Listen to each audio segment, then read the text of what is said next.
Hello Leon, how are you? So here's the explanation for all the four matches.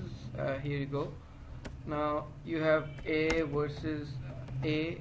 Sorry, the four teams are A, B, C, and D. Now the first match would be this portion of the algorithm that would be generated.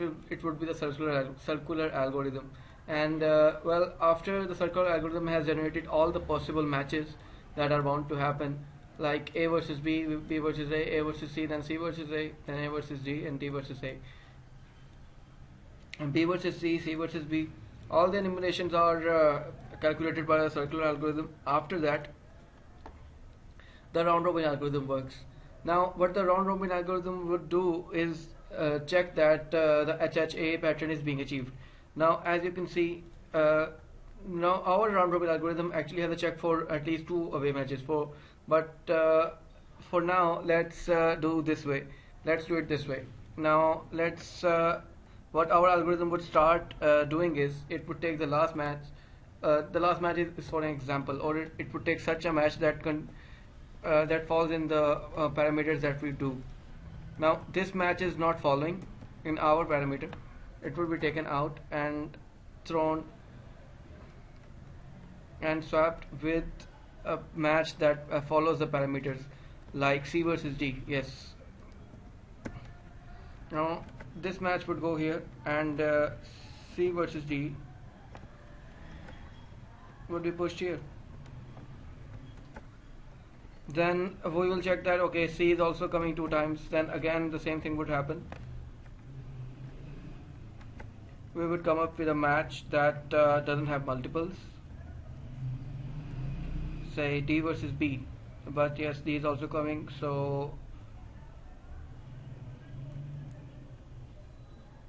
the B versus A match would come.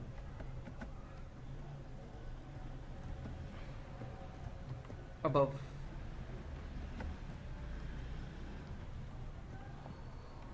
So as you can see, first we checked that A versus B, and then we took the matches that don't have either A or both B, and then the algorithm. Now I will again repeat, this algorithm is just for telling you how things work, because I am only having a strict check of one match per in consecutive times, but our algorithm allows at least two matches, two consecutive matches per time. So A versus B, then C versus D, then again B versus A to stop the consecutiveness, and then after that we would check that okay, there should be a match, say D versus C. Yes, here it is, D versus C. Now here that match would come, and this way all the structure would be made with the round robin algorithm. So after the round robin algorithm has set it up the HHA pattern, now it's satisfied. Now the algorithm would go into the strong team check. Now say that B and C are stronger teams, so both of them can't have consecutive matches. So as you can see, B versus C and C versus B both are having consecutive matches. So we would take out B versus C and throw it at the end. Now as you can see, our current constraints that no team can have two consecutive matches are being adjourned. So what we would do is add an extra day in this match, like a blank day or another match. So this is also a thing that we are doing. Sorry for that, I accidentally pressed Ctrl S. Okay, so what this would do is it would have two consecutive matches in between, or what our algorithm would do is it would check if this B versus C is being befitted anywhere. So no, it cannot be. In our current constraints, B is coming at least 3 times, so it cannot be scheduled. So we added a wait, like a wait for, in a normal day senses, a week's wait for this match to happen, or a day's wait, because we can't have two consecutive matches in that order. Now for the location, you could say that A and D cannot have the same match, and so Yes, now you can see A is having a same match, and on the same day D is also having a same match. So what we would do is either add another wait state, because there is no other condition that we swap and the algorithm does not fail, or we could check that if this match C versus D comes in another place. After that, well, yeah, so you were asking what the carryover effect does. This is the last proportion of the carryover effect, this weight, because the carryover effect goes down to all the matches in the array, present in the array, and it checks that, okay, if this match satisfies the carryover effect or not.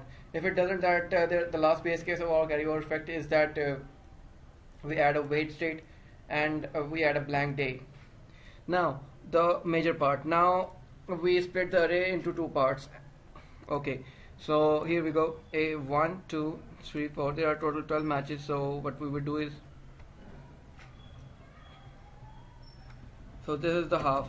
Now our array would have half of the portion of this match, and this would be half of the league, and this would be other of the league. Now what would our array would do is check that if A has the same number of away matches and the home matches. Now it has two home matches and two away matches, so no match needs to go downwards. Now it would check for B. Now B has one home match and one away match, and yes, it's also leveled. Now we will check for C. C has one home, one away. Sorry, it has two home and one away. So it would take one away match and add it here, and take out the match. Take out one match that is also not leveling. So since D is having two away matches and D is only having one home match, so it would take out D versus C from here and add it to here. Now there is an anomaly in this. Now C has an uneven number of matches inside, so what would happen is that this is the fourth check of the algorithm. I hope you're following me. Now this is the most interesting part.